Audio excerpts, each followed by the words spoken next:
नमस्कार। डॉक्टर राकेश कुमार शर्मा, सहायक आचार्य अर्थशास्त्र। आज हम बीए तृतीय वर्ष अर्थशास्त्र का जो फर्स्ट पेपर है समष्टि आर्थिक सिद्धांत, इसका 17वां अध्याय राजकोषीय नीति का अध्ययन करेंगे। फिस्कल पॉलिसी, इसके क्या उद्देश्य है और क्या इसकी साधन है। तो सबसे पहले इसकी परिभाषा। राजकोषीय नीति का अभिप्राय उस नीति से है जिसके द्वारा सरकार अपने आय व कार्यक्रमों का उपयोग अर्थव्यवस्था में राष्ट्रीय आय, उत्पादन, रोजगार पर वांछित प्रभावों को डालने और अवांछनीय प्रभावों को समाप्त करने हेतु करती है। यानी कि अर्थव्यवस्था में सरकार द्वारा जो आय व कार्यक्रम हैं उनका उपयोग किस प्रकार से राष्ट्रीय आय, उत्पादन, रोजगारों पर अपने प्रभावों को डालने के लिए किया जाता है, किस प्रकार से अर्थव्यवस्था में राष्ट्रीय आय, उत्पादन, रोजगार को नियंत्रित करने के लिए सरकार अपने आय व कार्यक्रमों का उपयोग करती है, उसका अध्ययन राजकोषीय नीति के अंतर्गत किया जाता है। राजकोषीय नीति के भी वही उद्देश्य हैं जो मौद्रिक नीति के होते हैं। वही विकास की दर को स्थिर बनाए रखना, आर्थिक वृद्धि की दर अधिक हो। आर्थिक वृद्धि विकसित और विकासशील दोनों प्रकार की अर्थव्यवस्थाओं में महत्वपूर्ण माना गया है। विकासशील देशों में इसका महत्व इसलिए है कि विकास की दर को ऊंचा रखना है और विकसित देशों में उस ऊंची दर को बनाए रखना होता है। दूसरा प्रमुख उद्देश्य है आर्थिक समानता। आर्थिक समानता सभी प्रकार की अर्थव्यवस्थाओं में इस बात पर बल दिया जाता है कि वो समताकारी और समावेशी विकास हो और इसका लाभ समाज के सभी वर्गों पर मिले। देश में धन और आय के वितरण में असमानता कम हो और उसके लिए सरकार अपने राजकोषीय उपायों को अपनाती है। तीसरा है रोजगार के अवसर बढ़ाना। रोजगार के अवसर बढ़ाने में सरकार विकसित देशों में पूर्ण रोजगार की स्थिति को बनाए रखने की समस्या होती है और विकासशील देशों में भी रोजगार सृजन की प्रमुख समस्या होती है और बेरोजगारी, प्रभावी मांग में कमी कारण बेरोजगारी रहती है। और सरकार जो राजकोषीय नीति का उपयोग करके किस प्रकार श्रम गहन रोजगार बढ़ाने वाले जो उपाय अपनाती है, किस प्रकार से पूंजी के द्वारा भी रोजगार बढ़ाने के जो उपाय अपनाती है, वो इसके अंतर्गत अध्ययन किए जाते हैं। इसके अतिरिक्त आता है भुगतान संतुलन में जो असमानता है उसको कम करना। भुगतान संतुलन में जो असमानता है, विनिमय दरों में स्थिरता है, व्यापार घाटा जो कम करना है, वो भी राजकोषीय नीति के द्वारा प्रभावित होता है। किस प्रकार आयात निर्यातों को नियंत्रित किया जाता है ताकि विदेशी विनिमय दरों को स्थिर रखा जा सके, भुगतान संतुलन में असंतुलन को घटाया जा सके, भुगतान संतुलन के घाटे को कम किया जा सके, उत्पादन और रोजगार को बढ़ाया जा सके, तो ये राजकोषीय नीति के द्वारा किए जाएंगे। राजकोषीय नीति के जो प्रमुख साधन हैं उनमें हम देखें तो पहला आता है सार्वजनिक करारोपण। सार्वजनिक करारोपण में सरकार प्रत्यक्ष एवं अप्रत्यक्ष करों में परिवर्तन करके अपने आर्थिक विकास के लक्ष्य को प्राप्त करने का प्रयास करती है। वार्षिक घाटों में केंद्र और राज्य की सरकारें करों में परिवर्तन करती हैं। इस साधन का उपयोग ज़्यादातर विकास के लिए साधन जुटाने में किया जाता है और तेजी मंदी को दूर करने में किया जाता है। कराधान अस्त्र का उपयोग करके रोजगार संवर्धन, आर्थिक असमानता को कम करने, विदेशी व्यापार और भुगतान के घाटे को कम करने में भी सरकार द्वारा किया जाता है। कराधान के अंतर्गत, टैक्सेशन के अंतर्गत सरकार कर लगा करके, आम जनता पर कर लगा करके आय प्राप्त करती है। अब यदि देश में मुद्रा की मात्रा को कम करना है तो टैक्स की दरें बढ़ा दी जाती हैं और मुद्रा की मात्रा को बढ़ाना होता है तो टैक्स की दरें कम कर दी जाती हैं। टैक्सेशन में हम देखें तो टैक्स दो प्रकार के होते हैं, प्रत्यक्ष कर और परोक्ष कर या अप्रत्यक्ष कर। प्रत्यक्ष कर वे कर होते हैं जो डायरेक्ट टैक्स, जो जनता द्वारा सीधे सरकार को जमा कराए जाते हैं, जैसे आयकर, निगम कर। और अप्रत्यक्ष कर वे कर होते हैं जो जनता द्वारा सीधे जमा न कराए जा करके अप्रत्यक्ष रूप से सरकार के पास पहुंचते हैं, जैसे सेल टैक्स, हमारा वर्तमान में चल रहा है जीएसटी। इसके अतिरिक्त आ जाता है प्रोडक्शन टैक्स, उत्पादन कर। इसके अतिरिक्त आ जाता है आयात निर्यात शुल्क, टैरिफ्स। ये सारे जो सीमा शुल्क, ये जो सारे कर हैं ये अप्रत्यक्ष करों के अंतर्गत आते हैं। अब प्रत्यक्ष करों में भी हम अगर देखें तो दो प्रकार के होते हैं, टैक्स रेवेन्यू और नॉन टैक्स रेवेन्यू।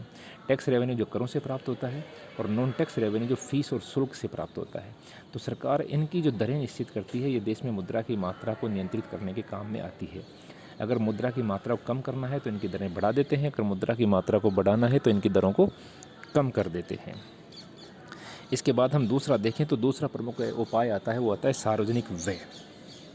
अब सरकार जो कर प्राप्त करती है उसको, करों से जो आय प्राप्त होती है इसका उपयोग सार्वजनिक रूप से व्यय करने के लिए करती है। सार्वजनिक रूप से जो व्यय किया जाता है ये विकास योजनाओं पे और गैर योजनाओं पे व्यय किया जाता है।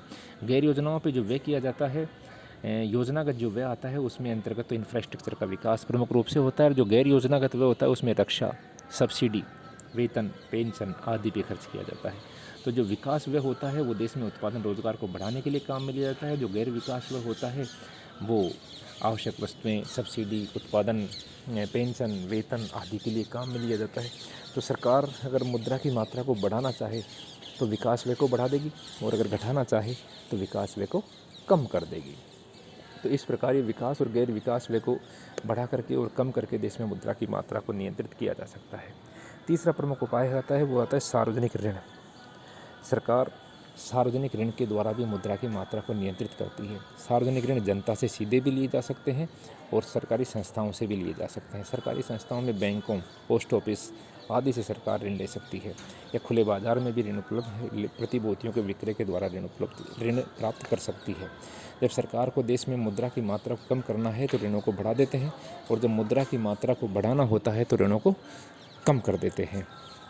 तो सार्वजनिक ऋणों का उपयोग के द्वारा भी सरकार देश में मुद्रा की मात्रा को नियंत्रित कर सकती है। तो ये जो तीनों उपाय हैं, सार्वजनिक करारोपण, सार्वजनिक व्यय और सार्वजनिक ऋण, इनका जो उपयोग है ये सरकार एक सिस्टमेटिक ढंग से राजकोषीय नीति में करती है। करारोपण से सरकार को आय प्राप्त होती है, सार्वजनिक व्यय से वापस समाज में इंफ्रास्ट्रक्चर के विकास के लिए सरकार व्यय करती है, और इन दोनों का जो अंतर होता है, यदि व्यय अधिक हो जाए, आय कम हो, तो ऋणों के द्वारा उसको पूरा किया जाता है। यानी कि बजट घाटे की पूर्ति ऋण लेकर के पूरा करती है। और जब ये बजट घाटे की पूर्ति ऋण के अतिरिक्त अगर नई मुद्रा छाप करके किया जाए तो उसे घटिया प्रबंधन, डिफिसिट फाइनेंसिंग का घटिया प्रबंधन माना जाता है। कभी भी सरकार को नई मुद्रा के द्वारा ऋणों को, अपने घाटे को पूरा नहीं करना चाहिए, बल्कि बाजार से ऋण लेकर के, उधार लेकर के, या अपने श्रेष्ठ प्रबंधन के द्वारा या व्यय को नियंत्रित करके आय को बढ़ा करके अपने घाटे को पूरा किया जाना चाहिए। इसके अतिरिक्त जो चौथा और अंतिम उपाय है वो है विनिवेश, डिसइन्वेस्टमेंट। विनिवेश का, इन्वेस्टमेंट का तात्पर्य होता है पूंजी निर्माण के लिए व्यय, और डिसइन्वेस्टमेंट का तात्पर्य है जो पूंजी निर्माण की जो कारक साधन है उनके विक्रय से प्राप्त आय। तो पूंजी निर्माण के लिए जो सरकार की संस्थाएं हैं, सरकारी उद्यम हैं, सरकारी उपक्रम हैं, उनका कुछ प्रतिशत भाग शेयर्स के रूप में, प्रतिभूतियों के रूप में बेच करके उनसे जो आय प्राप्त होती है वो डिसइन्वेस्टमेंट कहलाता है, विनिवेश कहलाता है। तो सरकार को जब भी कभी घाटे की पूर्ति करनी होती है या सरकार को राजकोषीय नीति के अंतर्गत मुद्रा प्राप्त करनी होती है तो सरकार विनिवेश के द्वारा भी मुद्रा प्राप्त कर सकती है। आजकल हम देख रहे हैं कि सरकार विनिवेश को प्रमुख रूप से अपना रही है। सरकारी उद्यमों में शेयरों को बेचा जा रहा है, चाहे BSNL हो, BPCL, IPCL, कोल इंडिया लिमिटेड, इन सभी के शेयर्स बेच करके सरकार मुद्रा प्राप्त कर रही है और उसका विकास कार्यों में खर्च कर सकती है। तो ये राजकोषीय नीति के प्रमुख उपाय थे: सार्वजनिक करारोपण, सार्वजनिक व्यय, सार्वजनिक ऋण और विनिवेश। इस प्रकार हमने देखा कि एक तरफ मौद्रिक नीति देश में केंद्रीय बैंक के द्वारा मुद्रा की मात्रा को नियंत्रित करने का कार्य करती है, मुद्रा की मात्रा और मुद्रा की पूर्ति को नियंत्रित करने का कार्य करती है। वहीं राजकोषीय नीति के द्वारा केंद्र सरकार अपने देश में या अर्थव्यवस्था में मुद्रा की मात्रा और पूर्ति को नियंत्रित करने का कार्य करती है। और इन दोनों नीतियों में अगर आपसी समन्वय और सामंजस्य स्थापित हो जाए तो देश में मुद्रा की मात्रा और पूर्ति को नियंत्रित किया जा सकता है। तो ये सरकार की मौद्रिक और राजकोषीय नीतियाँ हैं, और इन राजकोषीय नीतियों को कहने का अभिप्राय ये है कि भविष्य के राजस्व घाटे, राजकोषीय घाटे, प्राथमिक घाटे आदि का उचित हल निकालने के लिए राजकोषीय नीति को बहुत ही पारदर्शी और बहुत ही योजनाबद्ध बनाना पड़ेगा ताकि ये कारगर सिद्ध हो सके और आर्थिक विकास, बचत, निवेश, मुद्रास्फीति को नियंत्रित, विनिमय दरों में स्थिरता लाने का प्रयास सफल हो सके। बहुत बहुत धन्यवाद।